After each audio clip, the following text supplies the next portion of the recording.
Greetings to potential philosophy majors at Ryerson University. My name is Diane Enns. I'm a professor in the department as well as the undergraduate program director.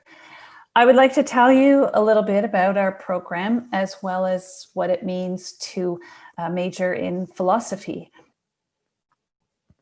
First of all, I'm going to give you some contact information. If you have any questions about our program or about coming to Ryerson, please feel free to email any one of us here. Ryan Walters is the undergraduate program administrator, and Bob Murray is professor and chair of the department. Any one of us would be happy to answer your questions. The department now has 20 faculty members. We are all here because we're interested in the fundamental questions of human life, like what makes life meaningful? How are we to understand the times we live in? What does it mean to be ethical? What is justice, truth, or belief?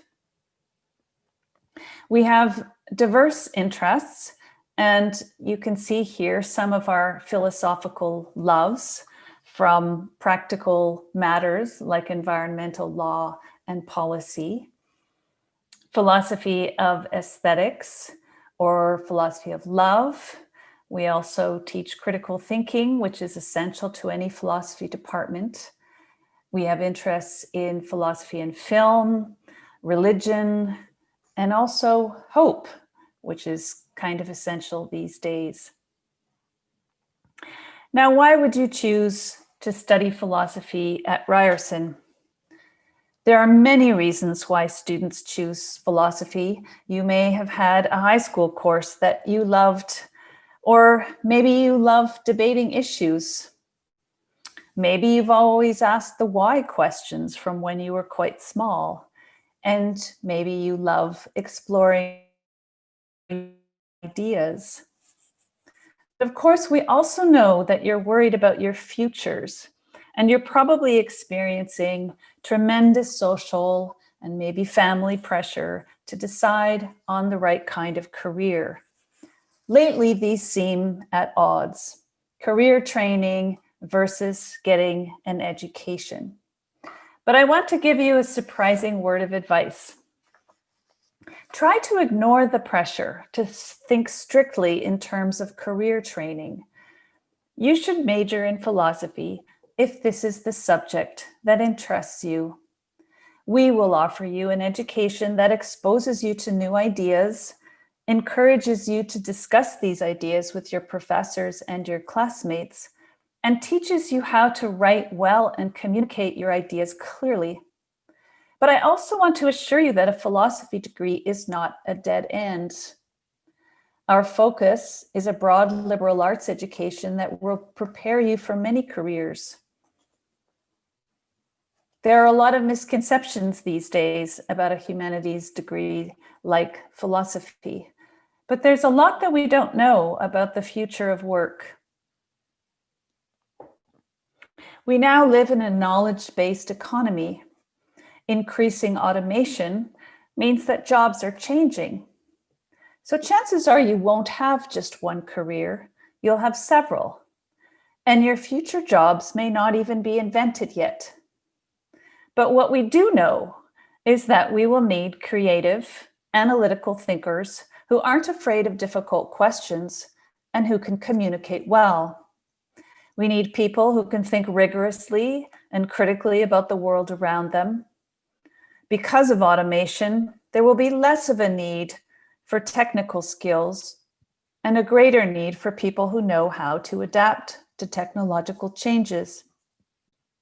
This means that social, emotional, and communicative skills will become more important. And graduates who have absorbed a culture of lifelong learning will become more desirable in the workforce. These are the things that we do best in philosophy. As you can see here, the McKinsey Global Institute report on the future of work in 2018 said that demand for higher cognitive skills such as creativity, critical thinking, decision-making, and complex information processing will grow through 2030. And this is good news for philosophy majors. The Business Council of Canada has stipulated what the top 5 skills are that employers look for in entry-level hires. Most of these are skills that we learn in any humanities program, like collaboration or interpersonal relationship building skills. We learn this in tutorials, in classrooms, in working on collective projects. Communication skills we learn from speaking out in class, from talking about ideas. But problem-solving skills and analytical capabilities are emphasized in a philosophy program more so than almost any other program.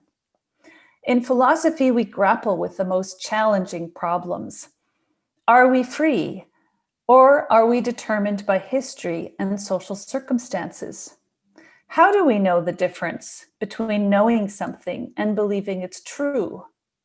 How does the mind relate to the body?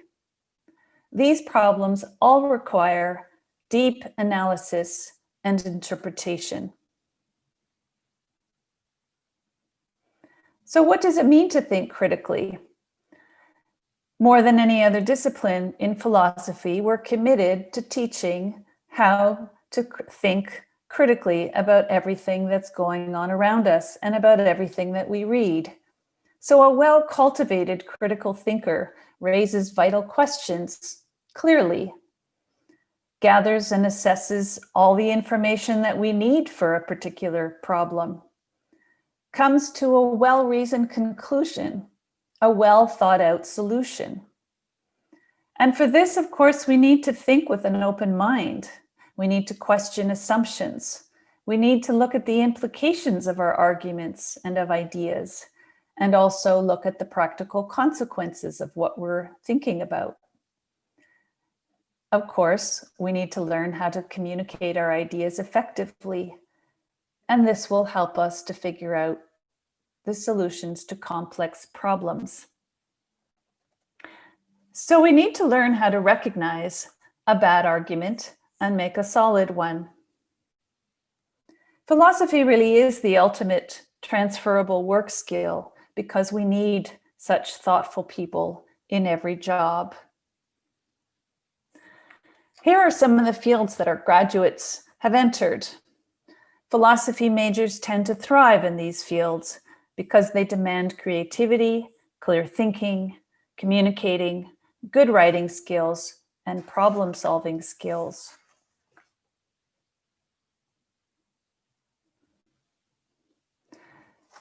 We like to give this reference to our students, Professions Beyond Academia. It's a report by the American Philosophical Association.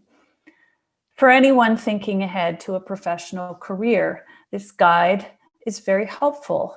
It emphasizes the versatility of a philosophy education, both undergrad and graduate.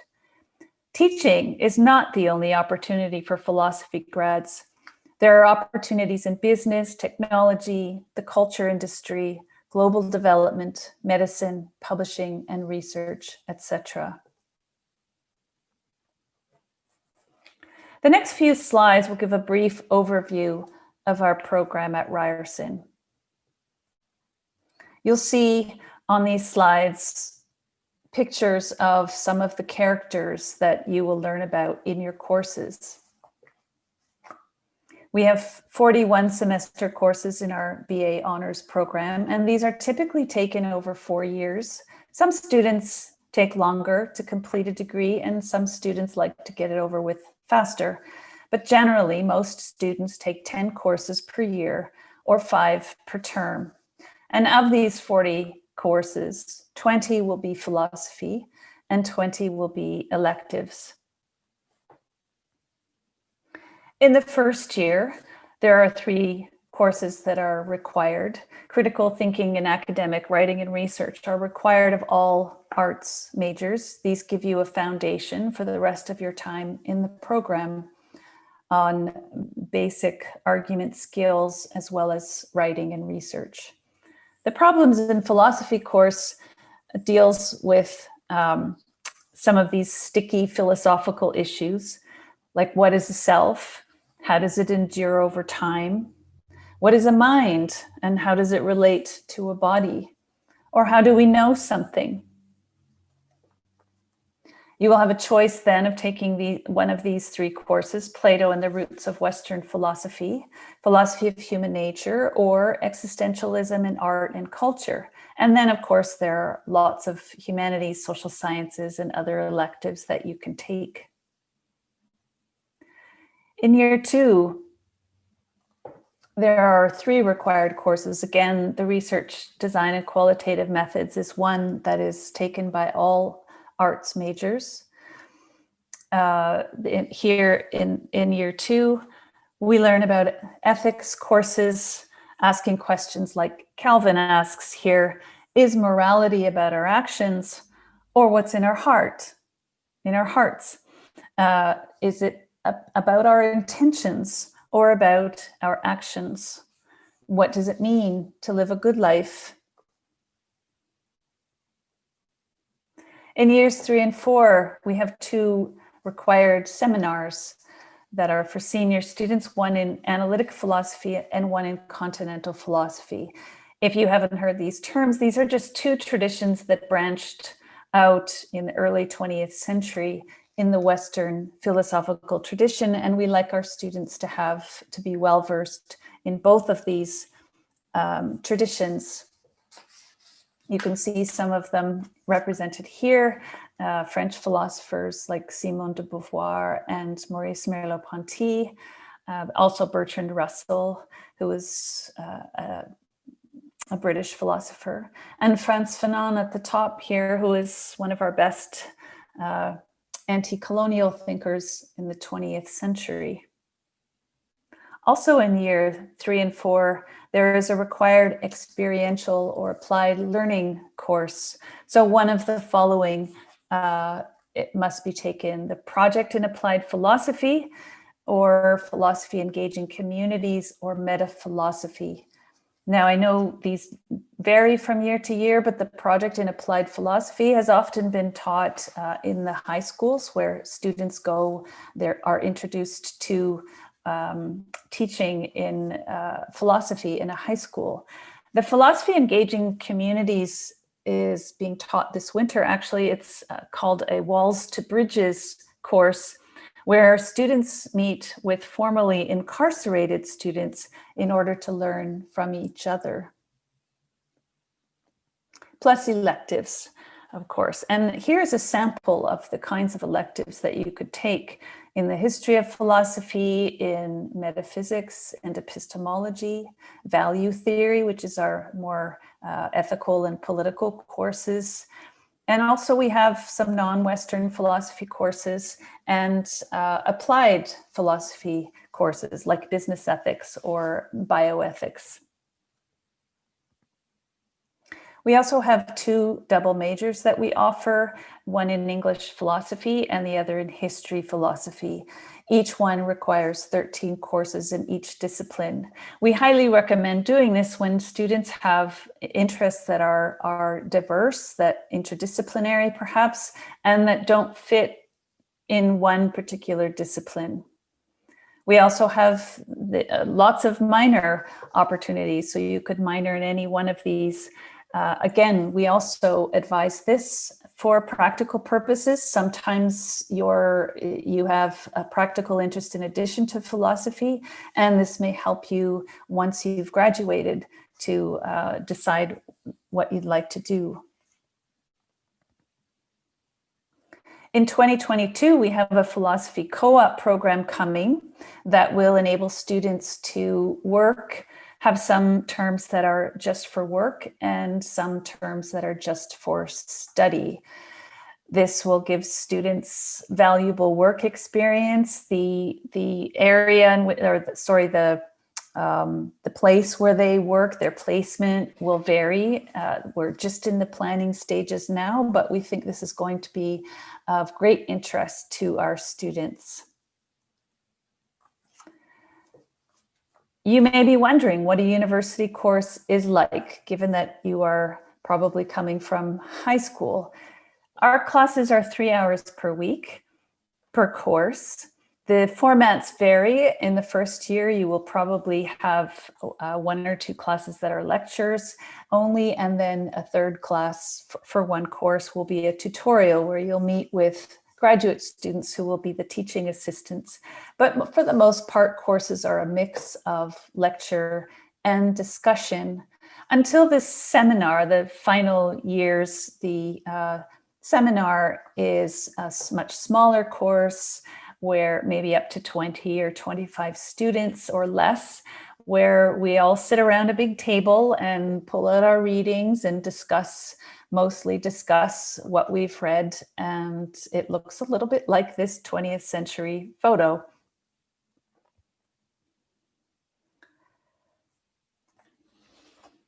There are a lot of ways to get involved in the Ryerson community for students.